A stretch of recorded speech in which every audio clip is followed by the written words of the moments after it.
Good morning, everyone. We're from Group 1 of Class of 11G, and we would like to present our analytical exposition text entitled The Indonesian Government Should Not Grant Conventional Mining Authority and Ownership to Private Corporations.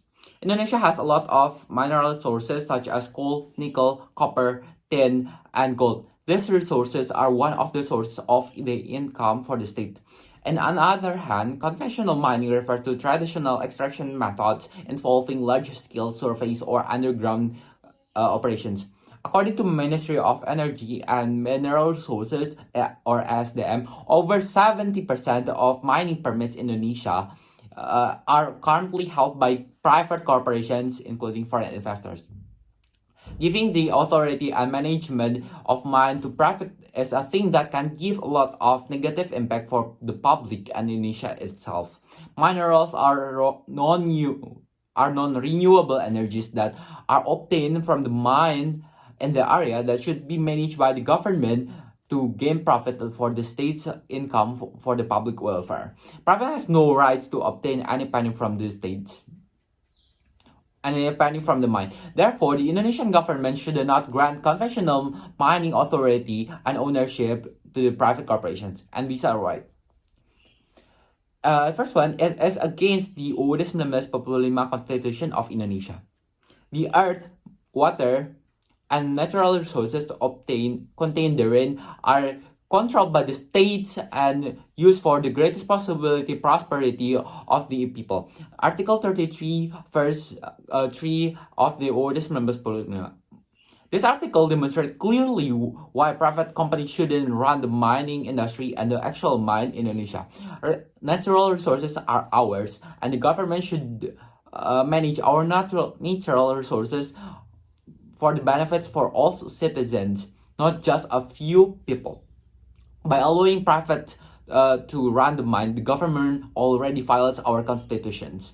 The second argument, it is unequal profit distributions.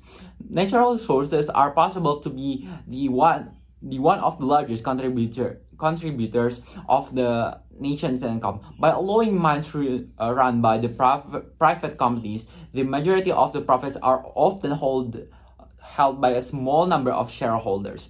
This concentration of profit prevents money from being redistributed to the general public or invested in public services such as infrastructure, healthcare, and education.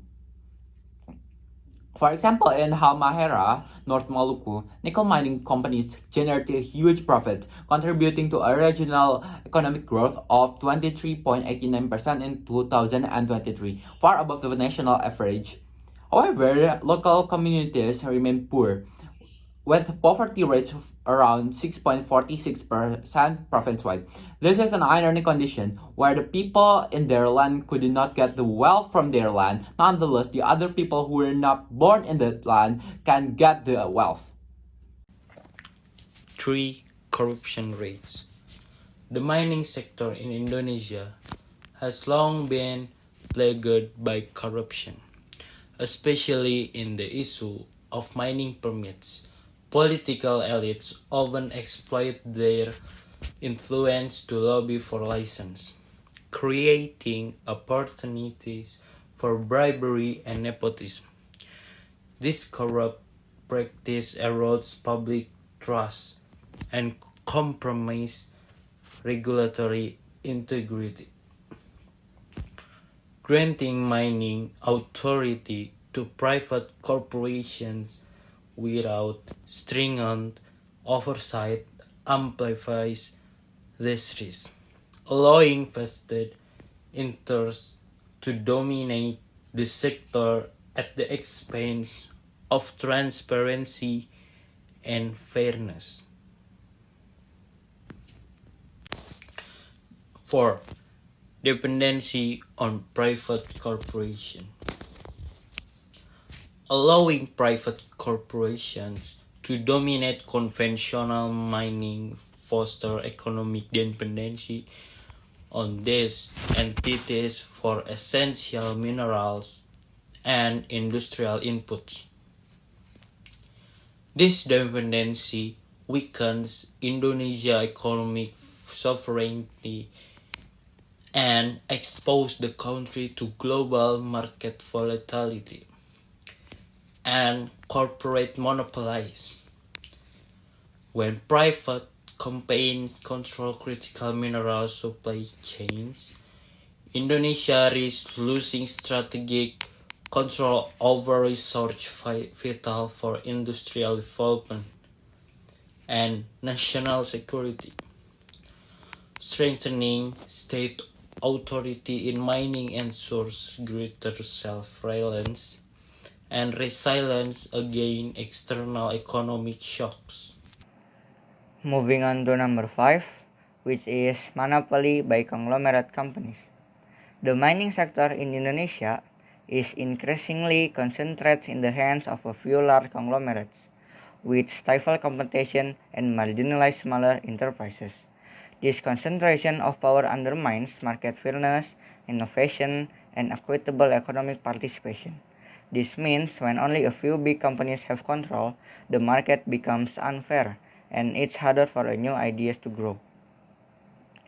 Conglomerate dominance can lead to price manipulation and reduce incentives for sustainable practice. Government intervention is necessary to prevent monopolistic control and promote a more diverse, competitive mining industry that benefits the broader economy. That's why the government really needs to step in to make sure the industry stays open and fair for everyone. Next, number 6 is regulatory uncertainty and weak oversight. Indonesia administrative and regulatory framework for mining suffers from significant weaknesses. Inefficient monitoring system, inconsistent enforcement of environmental regulation, and lax tax collection reduce government control over mining activities. This means the government cannot fully keep track of what companies are doing. Private corporations may exploit these gaps to evade responsibility, such as environmental rehabilitation and tax payment. This regulatory uncertainty diminishes the government's capacity to safeguard public interest and ensure sustainable mining practice. So, unclear rules make it easier for companies to avoid their job and harder for the government to protect the people and the environment. 7. Environmental degradation. Many private mining companies, particularly those lacking expertise in waste management, cause severe environmental damage. Deforestation, soil erosion, water pollution, and habitat destruction are common consequences of poorly managed mining operation. The low accountability of private corporations exacerbates these problems, threatening biodiversity and the health of local communities. Protecting Indonesia's fragile ecosystem requires stringent state oversight and responsible mining practices. And then 8. Loss of state revenue. Indonesia's mineral wealth presents a significant opportunity for generating public revenue.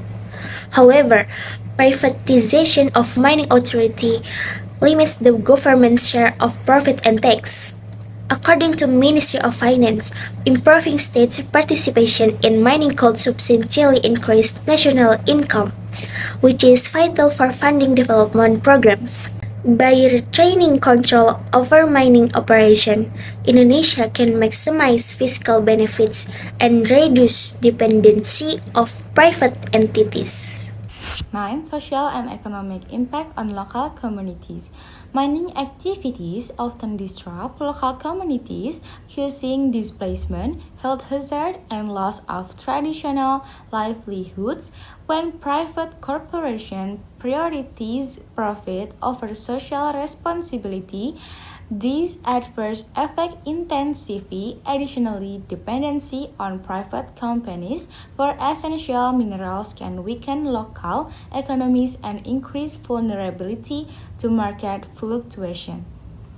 Ensuring community welfare requires government-led mining governance that balances economic growth with justice. Locals say their lands have been grabbed. They are unable to negotiate land price and they are intimidated by police to sell their lands, she said at the launch of the report in Jakarta on January 17, 2024. 10. State control of natural resources. Natural resources in Indonesia are constitutionally mandated to be controlled by the state for the benefit of all citizens. Minerals are national assets, not private property. When mining rights are granted to private corporations, the state relinquishes direct control over these valuable resources.